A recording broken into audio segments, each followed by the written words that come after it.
this lady here. Yeah. Yes, ma'am. Change the focuses. All right. I've got 18 grandchildren. God bless you. 6 grandchildren. And I just want to thank you. I don't think I could go to my reward knowing that I have been the best work today and it's left behind for my children and grandchildren. Yeah. I just thank you so much for Thank you. this challenge. And I want to say to everybody here, it's up to us to get this man elected.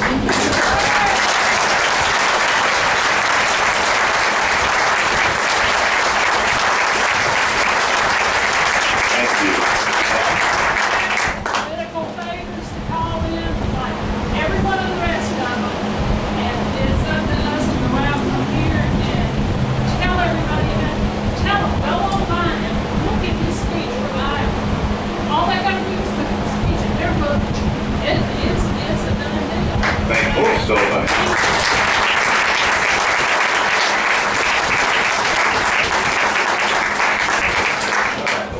Man, gentleman behind them. Talking about healthcare. Yeah. Brad did a very difficult job. I know you had insurance, health insurance in the past. Tell us about it. Let us know what you think that was, what that impact on you had. 5 years ago, I was diagnosed with stage 4 cancer. I had cancer in my colon and I had cancer in my liver. I had a 30% chance of survival. I had chemotherapy, double surgery, all in one operation where they took out 30% of my colon this side, 70% of my liver this side. And when my doctor told me that he was going to remove 70% of my liver, I said, Doc, can you live on a sliver of liver? He said, yes, because it grows back. And I didn't know that. And so after the surgery, which was successful, I had to do chemo again for about 2.5 months. Then I went on annual checkups in order to see if it was gone. And today is what, Thursday? 2 weeks ago tomorrow, I was at my oncologist's office to go over my CAT scan results, blood test results, chest x-rays, all of the other things that they look for to see whether or not any of the cancer is still in my body. And he actually put it in writing in a letter that I am totally cancer-free for 5 years. I am a cancer success.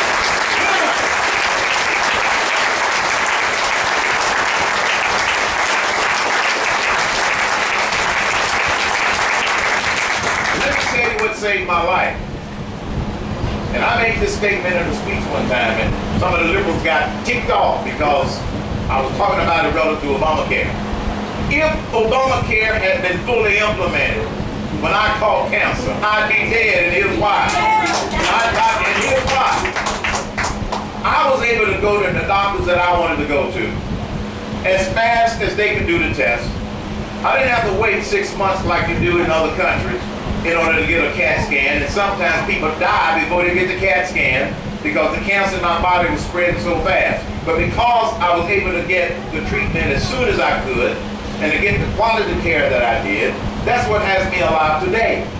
You ought to be able to make those choices if you get a serious illness, not some bureaucrat in Washington, D.C.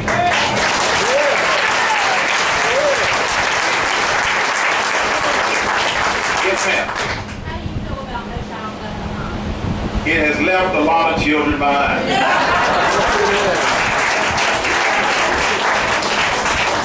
It's a good soundbite, but the program is not working, and here's why.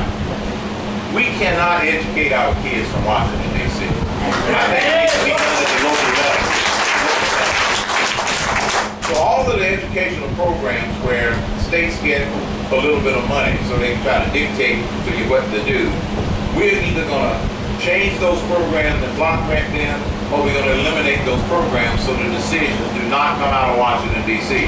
This is how we educate our kids.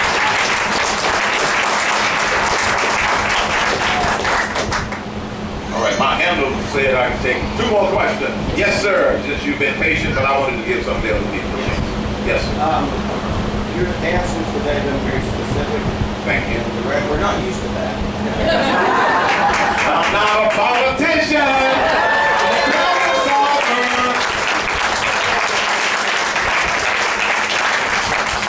You had to stay in business. Yes. Yeah. Okay. So let's take it back to 2008. For the liberal media, I'd like to give you an Obama type question. What type of Domino's pizza would you order? None.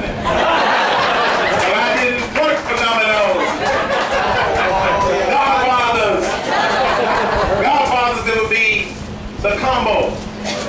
Everything on it, loaded down. That stuff is so good, we had to sometimes get a trailer to bring it out of the kitchen. That, yes, sir. I don't know where you stand on same-sex marriage and abortion.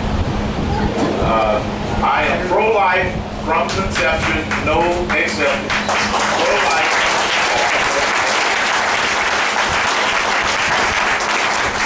I believe in marriage between a man and a woman. End of discussion.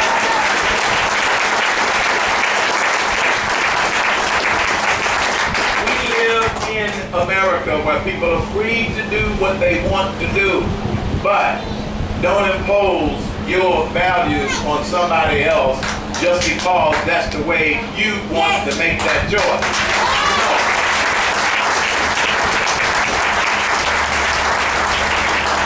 Last question. Yes, sir. You're concerned with voter fraud in 2012 by groups like SEIU and Acorn? Yes, sir. Number 2, when you're president, how will you deal with those kind of groups? And number 3, how many czars will you have for administration? Let me answer the voter fraud question first. There's a lot of voter fraud and crookedness all over this country. Unfortunately, this administration does not want to clean it up. After I'm president, I'm going to have the Justice Department clean up some of this crooked stuff going on, especially for federal elections. Secondly, the number of czars that I will have in my administration will be 0. They will be in the unemployment line.